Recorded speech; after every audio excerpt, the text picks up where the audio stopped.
Radio Siaran Swasta Nasional Indonesia.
Langsung dari Art Center Denpasar, selamat pagi. Inilah siaran bersama Radio Bali Bangkit bersama PRSSNI Bali.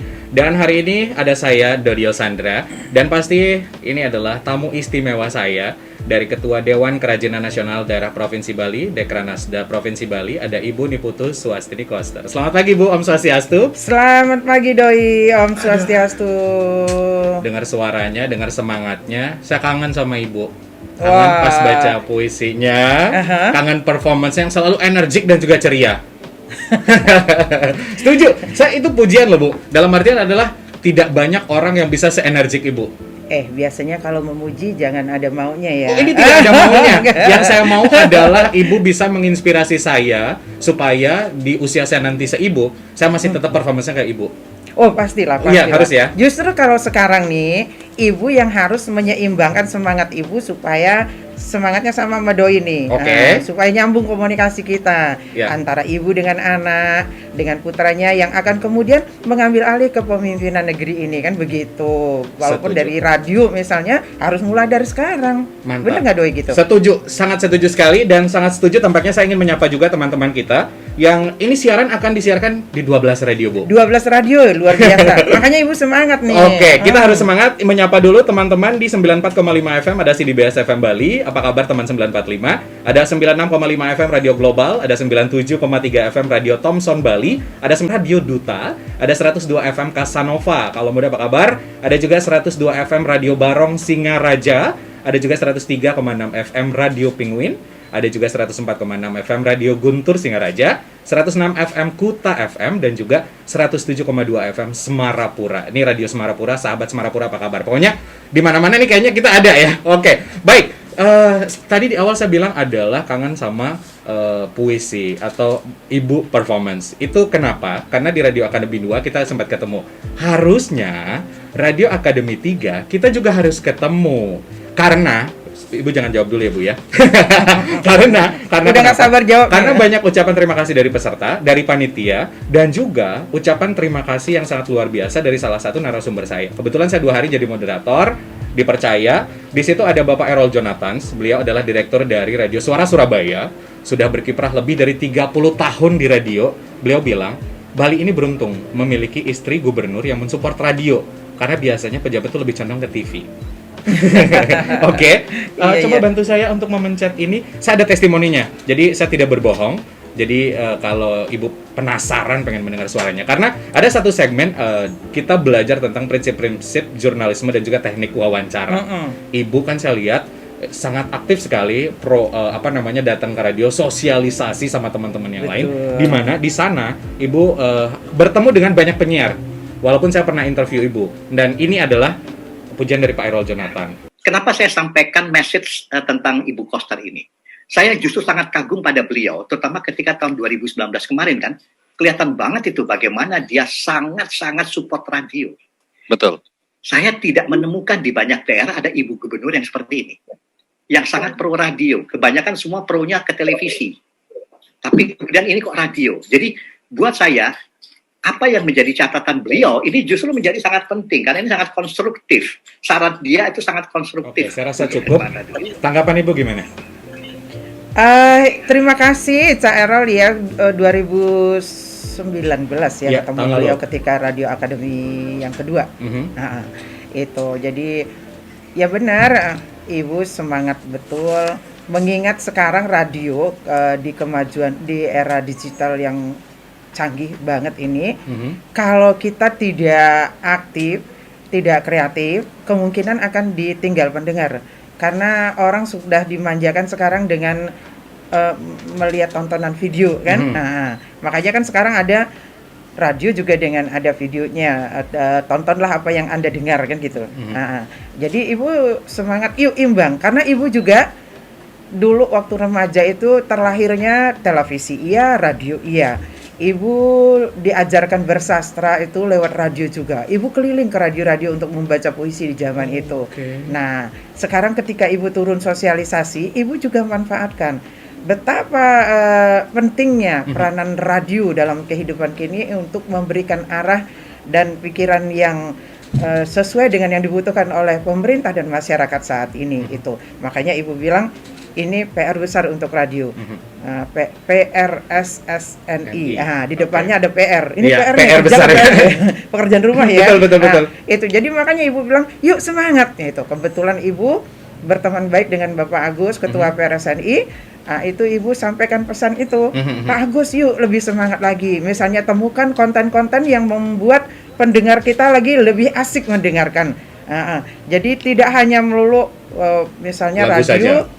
Hanya putar lagu, lalu penyiarnya ngomong dikit, putar lagu lagi, enggak.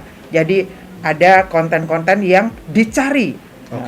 Misalnya nih sekarang ya, yang Ibu lihat ya, hoax banyak kan di media sosial. Nah, kalau radio menjadi penyeimbang, radio akan dicari pendengar. Ini hoax nih, radio gimana yang benar ya? Gitu. Ya, kalau masing-masing dari anggota PRSNI ini bisa seperti itu, niscaya radio akan dipercaya oleh pendengarnya, dipercaya oleh masyarakat. Baik. Nah, kemudian ini Doi, di Bali nih kalau bisa, yang namanya persatuan pasti akan kuat toh. Betul. Makanya Ibu harap radio-radio yang ada di Bali mestinya masuk ke dalam PRSSNI. Seperti itu. Nah, PRSSNI juga nanti mampu memberikan hal yang baik kepada seluruh anggotanya. Nah, di situ ada edukasi, kebersamaan gitu. Kayak kemarin Radio Akademi. Itu peningkatan urusan sumber dayanya. Iya, urusan pengembangan radionya. Iya. Jadi ada manfaatnya sebagai anggota PRSNI, kan gitu. Nah, makanya Ibu harapkan di Bali tidak ada radio yang tidak tergabung di PRSNI gitu. Sehingga sekali kita bicara itu banyak hal yang dapat kita lakukan secara bersama-sama. Gitu. Baik, coba kita membahas tadi dari Bapak Errol, ada juga pesan dari Bapak Erick Thohir. Beliau bilang adalah Radio Akademi satu simbol gerakan optimisme. Jadi betul, gerakan optimisme. Betul. Bagaimana? Sebentar. Ada something trouble sama line saya. Jadi ini adalah gerakan optimisme buat Viners juga. Kebetulan kita lagi live juga. Nah, optimisme bagaimana sebenarnya insan-insan radio, teman-teman radio juga ini akan berbicara. Sebentar Ibu ya. Baik, jadi buat teman-teman yang bergabung, terima kasih banyak sudah bergabung bersama kita. Nanti akan banyak bahas tadi selain mengenai Radio Akademi, nanti membahas tentang Bali Bangkit. Jadi apa Bali Bangkit akan kita bahas. Masih dari Art Center Denpasar, di siaran bersama masih ada Dodio Sandra dan juga pastinya narasumber saya yang cantik sekali, Ibu Niputu Swastini Koster. Tadi membahas tentang pendapat dari Bapak Errol Jonathan, terus membahas juga pendapat dari Bapak Erick Thohir. Ini adalah sebuah gerakan optimisme. Gerakan bahwa radio Bali bangkit. Ini bukti bersatu, tapi tadi terima kasih banyak Ibu berpesan bahwa teman-teman radio ayo bersatu. Karena segala persatuan itu impact-nya pasti akan bagus. Saya setuju, supaya teman-teman makin banyak. Siapa tahu besok kita akan dirilis hampir semua radio seluruh Bali. Ya, mestinya begitu. Harusnya gitu kan, Jadi, semua siaran radio swasta itu gabung di PRSNI. Karena udah pasti dengan bersatunya di PRSNI, apa hal-hal yang kendala dan kemajuan yang akan dibahas di dalam persatuan atau asosiasi itu kan udah pasti akan membuat kebaikan untuk radio yang ketimbang misalnya ada yang masuk PRSNI, ada yang sendiri seperti itu kan itu. Karena bingung nanti arahnya kemana. Ya kan? Sama satu bold lagi saya suka quotes Ibu adalah ayo perbanyak berita-berita baik, konten-konten baik dan kreatif. Semakin banyak yang mempromosikan atau memberitahukan apalagi radio, banyak radio, otomatis hoax itu akan kita tumpas. Karena tugasnya radio juga di situ. Iya betul, kan peranannya radio di situ. Jangan biarkan. Kalau media sosial ya bagaimana caranya? Semestinya juga media sosial jangan jadi sarangnya hoax ya. Jadi membuat suasana tidak nyaman dalam kehidupan bermasyarakat. Tetapi itulah karena itu teknologi yang baru muncul, tentunya banyak kelebihan dan kelemahannya. Nah, radio ambil peran aktif di situ. Ketika masih belum bisa nanggulangi hoax di media sosial, radio meluruskan itu sehingga masyarakat nyaman. Satu contoh yang Ibu tahu nih, Doi, di Jakarta tuh ada radio El Sinta kalau salah ya. Nah, radio El Sinta itu ambil peran setiap pagi udah siaran. Nih daerah sini macet, daerah situ macet. Jadi sehingga orang yang berangkat bekerja selalu dengar El Sinta. Dengernya radio El Sinta, ingin tahu daerah mana macet nih kayak seperti itu. Di Bali juga bisa seperti itu. Ketika ada hoax A misalnya, radio yang khusus menangani itu ada, atau semua radio punya konten seperti itu. Jadi mereka tidak ragu dengan radio. Mereka membutuhkan radio. Ini sebenarnya masa transisi. Kalau insan-insan radio diam, tidak kreatif, tidak bikin pemberontakan yang optimis di dalamnya, kita akan hilang. Nah, betul jangan nggak? sampai seperti itu. Jangan sampai radio hilang. Setuju. Sayang. Karena Ibu juga waktu remaja itu kan diasah, dibesarkan, dibentuk oleh adanya radio. Kita bersastra di situ, kita melihat bagaimana insan-insan radio zaman itu, Doi. Penyiarnya udah keren-keren. Oh, saya juga keren Bu, angkatan saya Bu. Doi kan keren di zamannya nih sekarang. Kalau yang dulu kerennya nggak kayak Doi gini, tetapi celananya sebutnya dulu cut bray. Di pahanya ketat, di bawahnya lebar kayak payung. Penyiar-penyiar itu kayak dulu gitu. Jadi idola. Misalnya banyak penyiar radio Casanova yang jadi idola. Termasuk Pak Ketua FRSNI kayaknya itu dulu. Pak Agus. Juga penyiar, Pak Agus. Ada di Radio Menara itu ada Sof De La Rosa, Kak Chandra dan lain sebagainya. Kak Santi Sastra di Radio SIS, kemudian Mbok Kemeng Rani itu yang terkenal langsung pipit di Radio AR. Itu banyak idola. Dan beliau tidak hanya memberi contoh, tetapi menjadi contoh. Insan radio pantas menjadi contoh untuk publik, untuk masyarakat. Setuju. Gitu. Sangat luar biasa. Dan ini juga menjadi contoh. Tadi kita membahas Radio Akademi, terus juga ngomongin tentang Radio Bali Bangkit. Radio bangkit, masih punya optimisme. Bali pun harusnya memang kita semua bangkit bersama-sama. Semua sektor. Sesuai dengan protokol kesehatan. Kita hidup new normal. Ada Bali Bangkit. Saya pertama kali ngecek dari Instagram Ibu. Mungkin itu karena nggak ada iklannya di radio, jadi saya buka Instagram pas siaran pagi tuh Bu, siaran, ada Bali Bangkit, terus ada Ibu posting lomba bikin desain masker.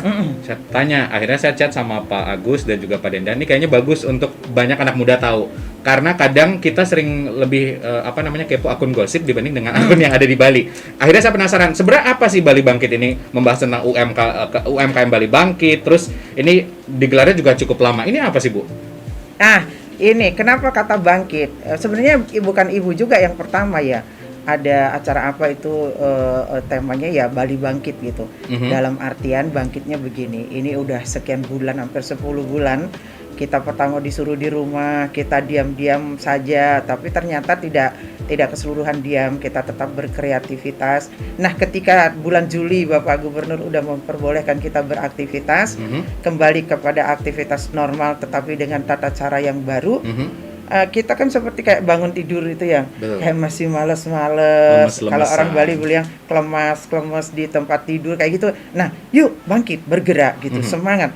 Karena apa? Kita tidak tahu sampai kapan ini pandemi. Kalau tidak mulai dari sekarang, tapi dengan tatanan protokol yang ketat, ya kapan lagi? Oke. Nah, tiba-tiba misalnya kita daerah pariwisata, udah boleh tiba-tiba wisatawan masuk ke Bali, kita nggak kelabakan, kita nggak telat merespon. Berarti kita udah harus ready. Iya, makanya kemudian karena Ibu bergeraknya di urusan kerajinan, Dewan Kerajinan Nasional, tentunya yang menjadi fokus perhatian Ibu adalah IKM dan UMKM Bali. Yang selama ini kan memang nggak boleh ngapa-ngapain, diem berkreativitasnya di rumah.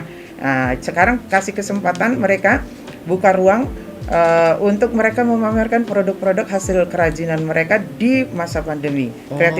Mereka tetap berkreativitas. Seperti misalnya mereka bikin busana, itu busana desain-desain terbarunya.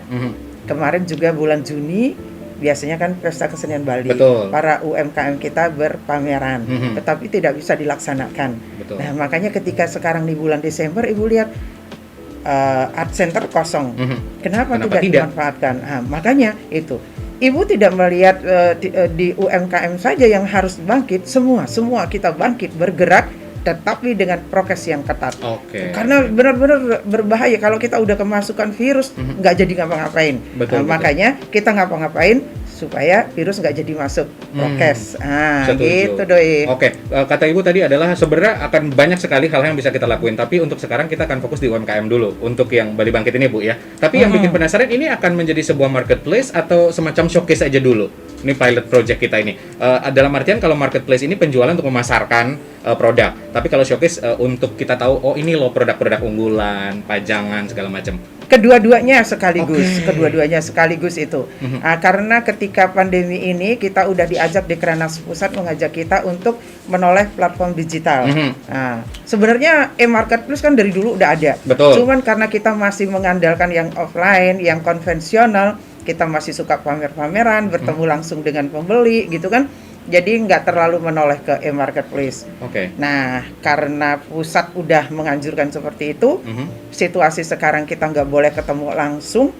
Jadi mau tidak mau, era digital kemajuan teknologi canggih ini dipercepat nih 4.0-nya kan. Nah, kita dengan sendirinya harus memacu juga gitu. Dan di Bali, di masa pandemi juga lahir kreativitas nih seorang putri Bali nih, Bu Dr. Ari kan. Nah, jadi beliau memang berkecimpung di dunia teknologi itu, IT. Akhirnya beliau membuat e-marketplace balimall.id. Dan itu sudah punya izin. Dulu nanti lebih detail. Karena saya penasaran, keresahan apa yang Ibu temukan di masyarakat atau di lingkungan terhadap pelaku usaha mikro kecil dan menengah atau UMKM ini sampai Ibu sangat bersemangat sekali untuk support teman-teman kita untuk mengadakan pameran UMKM. Apakah karena kalau saya lihat dari look Instagram Ibu, saya sirik sebenarnya. Ada songket, koleksi endek kayaknya dengan kecantikan. Makanya saya bilang ke bos saya harus memuji Ibu adalah termasuk orang yang fashionable. Ya kan, dari atas ke bawah. Hari ini aja nih kalau saya lihat pas pertama masuk, Ibu saya boleh satu pujian nggak? Ini nggak ada mau apa-apa. Ini dari tadi dipuji terus sama Doi, jadi semangat ngomong. Tapi saya bilang adalah Ibu salah satu ikon perempuan Bali yang fashionable. Kalau udah pakaian Bali ya dengan fashion adat Balinya, tapi kalau yang modern seperti sekarang ya seperti ini. Emang keresahan apa yang Ibu temukan di masyarakat sampai Ibu mau support ini gitu? Sebenarnya yang resah itu Ibu. Begini, Bali ini sangat terkenal dengan produk-produk yang berkualitas. Nilai seninya tinggi, seni murni lebih banyak kan begitu. Tetapi belakangan Ibu lihat tergradasi mulai dimasuki oleh kepentingan-kepentingan bisnis yang sifatnya sangat insidental gitu. Ingin menjual banyak, ingin mendapat untung banyak dan lain sebagainya, sehingga kemudian pelan-pelan para pelaku IKM beralih pada bahan-bahan yang berkualitas jauh dibandingkan dengan karya-karya asli para leluhur kita. Nah, ini tidak mencerdaskan masyarakat. Kalau dulu kita punya songket yang bagus, sekarang ditiru-tiru songket kita, dicuri-curi motifnya, dibawa ke media yang lain, misalnya kain yang pabrik, mesin dan lain sebagainya. Ibu kan tidak ingin seperti itu. Nah, urusan perak juga begitu. Dulu perak asli murni emasnya juga begitu, tembaga dan lain sebagainya. Sekarang diajarin kita bikin polanya lalu dicor gitu dengan logam-logam yang tidak bisa diukit. Akhirnya apa? Akan hilang para seniman kita gitu. Makanya Ibu kembali mengajarkan lewat pameran ini, kita ingin mengedukasi juga kepada masyarakat dan juga IKM. Yuk kembali pada tugas dan tanggung jawab kita adalah melestarikan apa yang sudah diwariskan leluhur kita dulu. Pertahankan kualitasnya. Karena Bali produknya tidak produk massal. Tetapi kalau boleh dikatakan berkasta, berkelas produk-produk kita. Yuk kita cari saja pasar dan pembelinya yang sesuai dengan kualitas produk tersebut. Dan pembeli atau pasar dari produk-produk Bali adalah Bali itu sendiri. Jangan sampai produk Bali kehilangan konsumennya di daerahnya sendiri. Nah, konsumennya udah beralih pada produk-produk yang suka pada kualitas yang lebih rendah, harga yang lebih murah seperti itu. Orang Bali harus bangga memakai produk-produk asli karya para pengrajin Bali. Itu tujuannya pameran. Ibu bilang kepada seluruh peserta pameran bahwa ini tidak sekadar menyampaikan produk tetapi mengedukasi masyarakat. Arah dan tujuan kita berpameran kita mesti ada. Jadi tidak hanya sekedar dapat jual banyak-banyakan dapat menjual, enggak. Tetapi siapa sih yang mulai membeli? Siapa yang kembali menoleh produk kita seperti itu. Berarti ini bisa menjawab adalah statement yang pernah Ibu ucapkan di salah satu media yang sempat saya tonton adalah kita tidak hanya fokus mengejar omset, benar? Betul. Baik. Tapi membahas tentang pasar digital tadi ada Dr. Ari juga yang Ibu mention adalah balimall.com.id yang bercerita sangat menjanjikan pasar digital ini. Tapi dari Ibu sendiri yang terjun ke masyarakat sebenarnya yang sering menghambat teman-teman UMKM di depan untuk go digital apa sih? Lebih banyak pelaku IKM dan UMKM ini kan masih yang yang seumur-umuran Ibu ya. Nah, rata-rata gitu. Ibu kan gaptek. Ibu gaptek. Kalau dibandingkan putri-putri Ibu ya, Ibu gaptek. Oh iya dong. Iya, kalau boleh sebut itu yang lahir di zaman teknologi canggih ini kan kaum milenial. Kalau Ibu mungkin kaum kolonial ya. Enggak lama banget Ibu. Pokoknya si al-al aja. Nah, terus. Jadi yang sedikit menghambat menurut Ibu nih kemampuan kita semua nih untuk beradaptasi dengan teknologi. Jadi malas gitu. Aduh, udah ribet enggak gitu. Tetapi kenapa tidak? Mestinya kita berkolaborasi dengan putra-putri kita.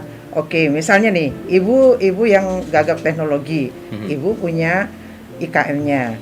Tapi putra-putri Ibu itu kan orang-orang yang canggih pikirannya tentang teknologi. Nah, jadi anak-anak kita yang kita serahkan. Nah, tetapi kemudian kalau mau sesungguhnya tidak terlalu sulit.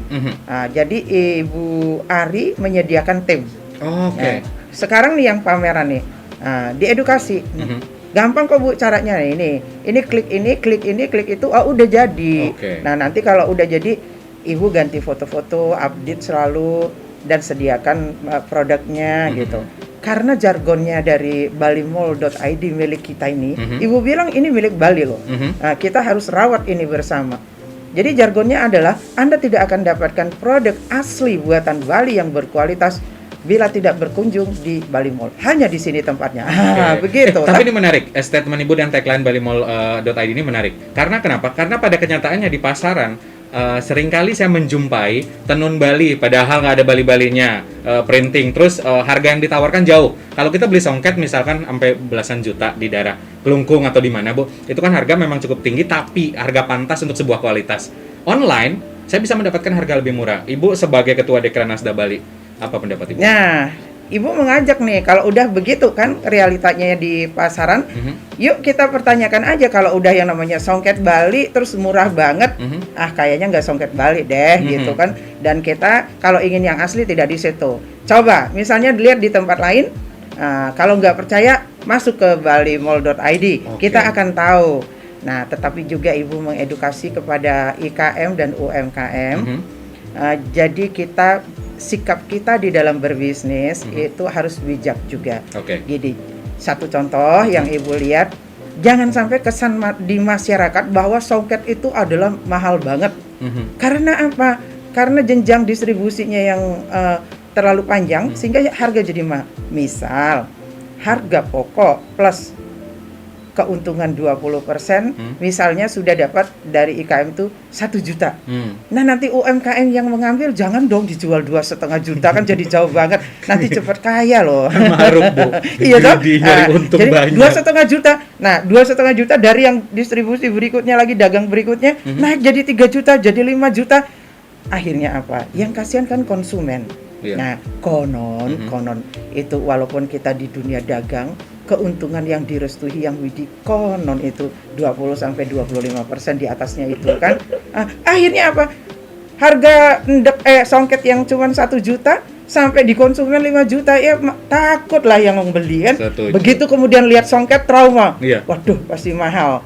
Padahal kemarin setelah Ibu tawarkan kepada pembeli yang ada, teman-teman misalnya, ayo silakan mampir ke stand songketnya. Mahal gitu. Enggak, cuman segini-gini. Oh iya, kaget gitu. Dong. Akhirnya seperti itu. Nah, satu lagi yang ingin Ibu sampaikan, tadi lupa nih. Jadi UMKM, IKM yang berpameran, yuk kita beri harga yang pantas kepada para konsumen yang berkunjung. Jadi mereka berpikir, ini pameran. Saya dapat harga yang biasanya ada diskonnya di bawah rata-rata gitu kan untuk pameran. Jangan bikin seperti dulu tuh kalau pameran, janganlah belanja di pameran, harganya lebih mahal. Kalau misalnya saya yang jaga pameran, lihat Ibu yang datang, ini duitnya banyak. Pasti saya kasih harga lebih tinggi. Kalau misalkan agak compang-camping dikit, saya kasih harga murah. Biasa kan gitu di pasarnya. Kenyataannya kalau dia lihat Ibu pejabat, tapi kalau doi seperti tadi udah salah kira. Doi pikir istri gubernur duitnya banyak, enggak. Kalau Ibu ditawarin mahal, Ibu langsung ngacir. Ibu lebih suka yang gratis-gratis. Oke. Ini jadi enggak. Ini kalau yang gratis juga buat teman-teman kita sebenarnya. Kadang kan sering kenyataannya di pasaran kayak gitu kan, Bu. Kadang Ibu pejabat pasti kalau ngalih 6 atau berapa harga berapa dikasih. Ada kan kayak gitu, Bu. Ibu pernah kayak gitu ketemu orang pasti kan? Ibu pernah seperti itu, tapi Ibu bilang langsung, Ibu ini nggak boleh begini jualan. Saya walaupun istri gubernur, duit saya nggak banyak, harganya samain aja. Makanya sekarang Dekranasda mendukung Perindak, Dinas Perindustrian dan Perdagangan bersama Bank Pembangunan Daerah Bali, bersama Bali Mall, itu mengajarkan kepada para peserta untuk menaruh harga. Udah ada harga di barangnya, fixed price ya. Nah, kalau mereka masih mengangkat tinggi, Ibu tegur. Lalu alasan mereka, Bu, nanti kan pembelinya minta diskon. Enggak, kalau sudah fixed price ya udah, nggak pakai nawar-nawar. Enggak, ini ke harga, Bu. Jadi untungnya udah pasti segitu, Ibu tidak perlu nurunin harga lagi, pembeli tidak perlu buang-buang waktu menawar lagi, udah dapat segitu harga gitu. Harga pas, kan enakan begitu. Nah, ketimbang olok-olok nih, dinaikin sama dagang nih, harga barang padahal 1 juta, tetapi dagangnya pengen cari 500.000, dia taruhnya 2 juta, seolah-olah dapat dong kita turun 500.000, padahal itu ya bohong-bohong juga ya. Sebenarnya lebih baik Ibu fixed price. Kan di mana-mana di mall dan itu sudah mulai dengan gaya seperti itu. Jangan habisin waktu untuk tawar menawar. Habis waktu. Biasa kadang kalau di pasar tuh atau menawar agak pergi dikit baru dipanggil lagi. Iya sini deh, buat penglaris kan biasa gitu kan. Iya kalau dipanggil dikasih, dipanggil terus dimarahin. Tapi ini yang menarik adalah ada pertanyaan dari tetangga saya. Ibu saya juga, ini pameran beneran kita boleh datang atau apa? Terus masalah protokol kesehatan seperti apa? Karena kalau ngomongin tentang stigma di luar sendiri, orang masih kadang takut keluar. Ini ada batasan jumlah orang yang boleh masuk ke pameran atau seperti apa sih, Bu? Sebenarnya batasannya tidak ada, tetapi Ibu udah berkeyakinan dan undangan juga disampaikan sesuai dengan waktunya. Pengunjung tidak membludak, tetapi dia mengalir. Setiap hari ada, dan pengunjung harus membiasakan diri untuk tidak salaman, cipika-cipiki, foto-foto berpelukan. Jadi selalu berjarak kita. Nih kayak Doi sama Ibu nih sekarang. Jaraknya 1 meter, 2 meter, bila perlu 10 kilometer ya. Ibu takut banget sama saya atau kenapa, Bu? Ada masalah pribadi nih? Lo kan prokes, prokes. Iya, sebenarnya enggak. Kalau bisa lebih dekat kita ngomong kan enak. Tetapi prokes harus mengharuskan kita berjarak kan keadaan yang membuat kita seperti ini. Betul. Jauh di mata, dekat di hati. Setuju. Ini beberapa teman radio kita juga jauh di mata, dekat di hati. Ada yang dari Singaraja, Semarang. Dari 12 radio, 12 radio semua. Yang mau apresiasi, apa yang ingin Ibu sampaikan buat teman-teman radio yang menyiarkan siaran kita hari ini? Untuk seluruh teman-teman radio yang ikut siaran bareng nih, 12 radio kalau tidak salah. Betul. Pertama, Ibu sebagai Ketua Dikran Nasda, matur terima kasih atas kerjasamanya selama ini. Dan kedepannya, ayo kita dukung pemerintah dengan lebih baik lagi lewat siaran-siaran kita. Ikut kita perangi hoax yang sungguh sangat tidak berguna di dalam masyarakat. Karena dengan peran radio yang maksimal untuk pemerintah dapat bekerja dengan baik, masyarakat juga aman dan tenang.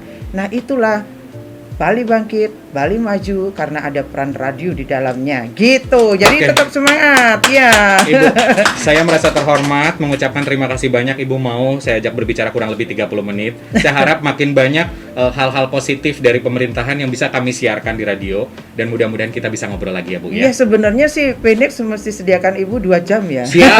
Nanti tanggal 8 jadwal di radio kosong, kita akan ngobrol lagi. Tanggal 10 ada kosong. Siap. Kita ngobrol lagi ya Bu ya. Oke, sukses Ibu, terima kasih. Baik, terima kasih juga buat semua yang sudah mendengarkan siaran bersama Radio Bali Bangkit bersama PRS SNI Bali. Saya ingin mengucapkan terima kasih banyak yang sudah menyiarkan siaran ini. Ada 91 FM Phoenix Radio Bali, 94,5 FM CDBS FM Bali, ada 96,5 FM Radio Global, 97,3 FM Radio Thomson Bali, 98,50 FM Radio Plus, 99,3 FM Radio Duta, 102 FM Casanova, 102 FM Radio Barong Singaraja, 103,6 FM Radio Penguin, 104,6 FM Radio Guntur, 106 FM Kuta FM, ada 107,2 FM Radio Semarapura. Sekali lagi terima kasih banyak. Saya Dodio Sandra langsung dari Art Center Denpasar siaran bersama Radio Bali Bangkit pamit dan terima kasih.